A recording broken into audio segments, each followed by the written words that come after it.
Hello friends, GS question paper में आप सभी का स्वागत है।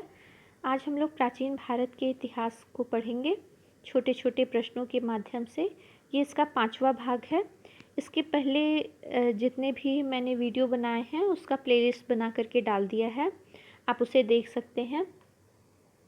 ये जितने भी आज मैंने क्वेश्चन सेलेक्ट किए हैं वो सभी IAS, PCS, SSC, bank, railway, TGT, PGT, NDA, इन सभी में पूछे गए हैं। मोस्टली क्वेश्चन आपके UP PCS, MP PCS, Uttarakhand और बिहार पीसीएस में से हैं। आप सभी प्रश्नों को देखिए और अपना स्कोर देखा करिए कि आपने कितना सही किया है। चलिए हम लोग अपने क्वेश्चन की तरफ बढ़ते हैं। पहला क्वेश्चन है, वो पूछा है चावल के सर्वप्रथम साक्ष्य मिले हैं। आपके ऑप्शन है रोपड़, कालीबंगा, चहुंदड़ो या फिर लोथल से। इसका आंसर देखते हैं। इसका सही आंसर होगा लोथल से। लोथल से ही हमें चावल के जो है वो सर्वप्रथम साक्ष्य मिलते हैं। यहाँ से हमें धान की भूसी भी प्राप्त होती है। साथ ही साथ हड़प्पा कालीन जितनी भी मोहरें थीं वो सर्वाधिक सेलखड़ी से निर्मित थीं, आपको पता ही होगा। और इन सभी मोहरों में हम देखते हैं कि कुछ मोहरें वर्गाकार थीं और कुछ बटन के आकार की भी थीं, और ये सारी मोहरें लोथल से हमें प्राप्त होती हैं। इसके अलावा अग्निकुंड भी, और साथ ही साथ मनके बनाने के कारखाने तथा युग्म समाधियाँ भी हमें लोथल से ही प्राप्त होती हैं। और जैसा कि आप लोग जानते होंगे, लोथल जो है वो हड़प्पा कालीन मुख्य बंदरगाह भी था। नेक्स्ट क्वेश्चन की तरफ हम बढ़ते हैं। नेक्स्ट क्वेश्चन है हमारा कि वस्त्रों के लिए सबसे पहले कपास की खेती का आरंभ किसने किया था। आपके ऑप्शन है मिस्र ने, चीन ने या फिर मेसोपोटामिया ने, या लास्ट ऑप्शन है भारत ने। इसका सही ऑप्शन होगा भारत ने।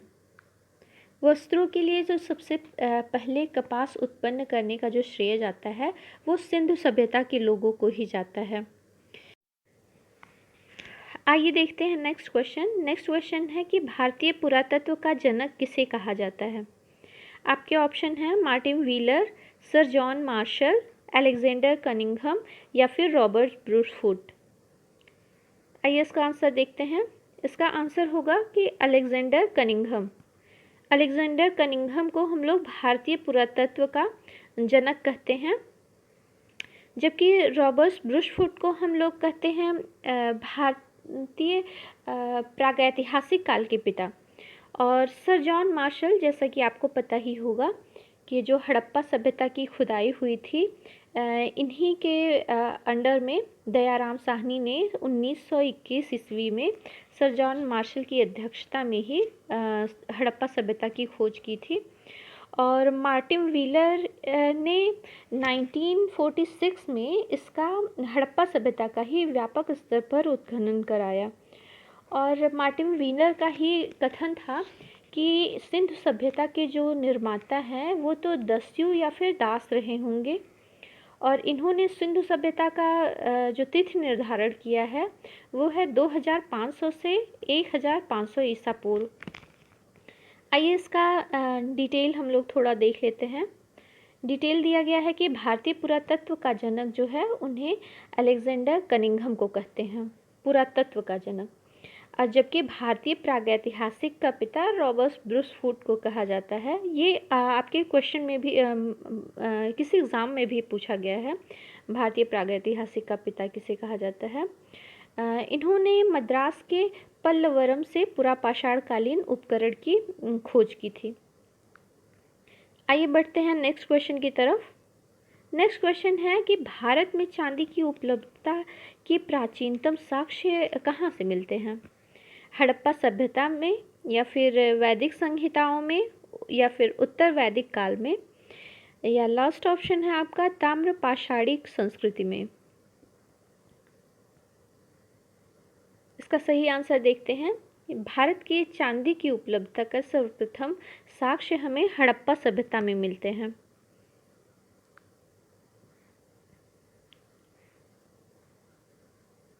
इसका डिटेल यहाँ पर दिया गया है। डिटेल है कि हड़प्पा संस्कृत के स्वर्णकार जो थे वो चांदी, सोने और रत्नों के आभूषण बनाते थे, जबकि चांदी का वो आयात करते थे अफगानिस्तान से। आइए नेक्स्ट क्वेश्चन की तरफ बढ़ते हैं। नेक्स्ट क्वेश्चन हम लोग का पूछा है, गोत्र शब्द का सर्वप्रथम प्रयोग हुआ था।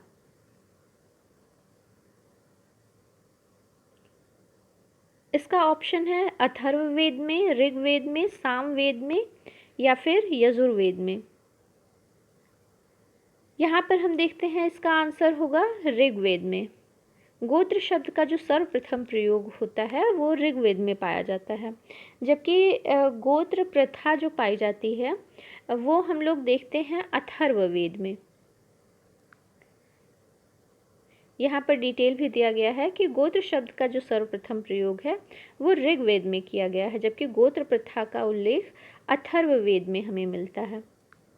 नेक्स्ट क्वेश्चन की तरफ बढ़ते हैं। नेक्स्ट क्वेश्चन में पूछा है कि वैदिक काल में किस जानवर को अघन्या कहा गया है। ऑप्शन है बैल, गाय, हाथी या फिर घोड़ा। यहाँ पर हम देखते हैं कि वैदिक काल में जो गाय थी वो सबसे महत्वपूर्ण पशु थी, क्योंकि गाय से ही लोग उसकी संपन्नता का पता लगाते थे, इसीलिए गाय को पूजनीय और अघन्या कहा गया था। नेक्स्ट क्वेश्चन की तरफ बढ़ते हैं।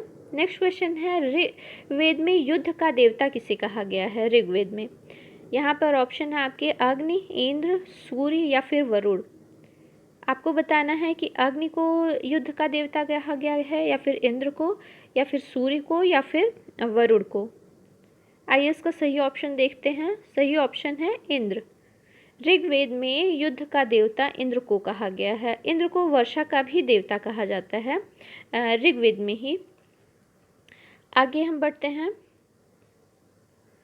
नेक्स्ट क्वेश्चन है हमारा, सबसे प्राचीन वाद्य यंत्र कौन सा है। सितार, तबला, सरोद या फिर वीणा। इसका सही ऑप्शन होगा वीणा। वीणा का उल्लेख हमारे प्राचीन जितने भी ग्रंथ मिले हैं उसमें किया गया है। माता सरस्वती या फिर नारद जी को वीणा बजाते हुए ही, इसलिए हम कह सकते हैं कि प्राचीन हमारे पुराणों से लेकर ग्रंथों में वीणा का ही उल्लेख होने के नाते हम लोग जानते हैं कि प्राचीन वाद्य यंत्र वीणा है। नेक्स्ट क्वेश्चन की तरफ बढ़ते हैं। नेक्स्ट क्वेश्चन है, कौशेय शब्द का प्रयोग किसके लिए किया गया है। ये आपके पीसीएस मेंस में पूछा गया है, यूपी पीसीएस में। आपको बताना है ऑप्शन कपास के लिए, सन के लिए, रेशम के लिए या फिर ऊन के लिए। इसका सही आंसर है रेशम के लिए। यहाँ पर कौशेय शब्द का जो प्रयोग किया गया है वो रेशम के लिए। रेशम से बना हुआ एक अधोवस्त्र होता था जिसे प्राचीन ऋषि मुनि धारण करते थे, उससे हम कौशेय कहते थे। तो यहाँ कौशेय शब्द का प्रयोग रेशम के बने हुए वस्त्र के लिए है। नेक्स्ट क्वेश्चन की तरफ बढ़ते हैं। नेक्स्ट क्वेश्चन भी यूपी पीसीएस में पूछा गया है। ये पूछा है कि चालकोलिथिक युग कहा जाता है किसको, पुरा पाषाण काल को या फिर नव पाषाण काल को या फिर लौह पाषाण काल को या फिर ताम्र पाषाण काल को।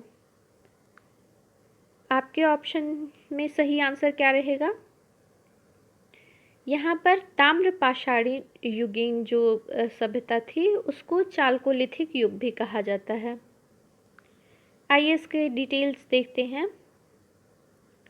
डिटेल्स में है कि जो ताम्र पाषाण काल था इसको चालकोलिथिक युग कहा जाता है, जबकि नव पाषाण को नियोलिथिक। पुरा पाषाण युग जो है ये पेलियोलिथिक है। ये सारे एग्जाम्स में है इसलिए आपको डिटेल मैंने दिया है। और लौह पाषाण को आयरन एरा या फिर और कांस्य युग को ब्रोंज एरा बोला जाता था। चलिए आगे क्वेश्चन बढ़ते हैं। आगे जो हमारा प्रश्न पूछा है वो है, बनवाली तथा धौलावीरा का उत्खनन किसने किया था या किसने कराया था। आपके ऑप्शन हैं RS बिष्ट, यज्ञदत्त शर्मा, माधुस्वरूप वस्त या SR राव ने। इसका सही आंसर है R.S. बिस्ट ने। R.S. बिस्ट ने बनवाली तथा धौलावीरा दोनों का उत्खनन कराया था।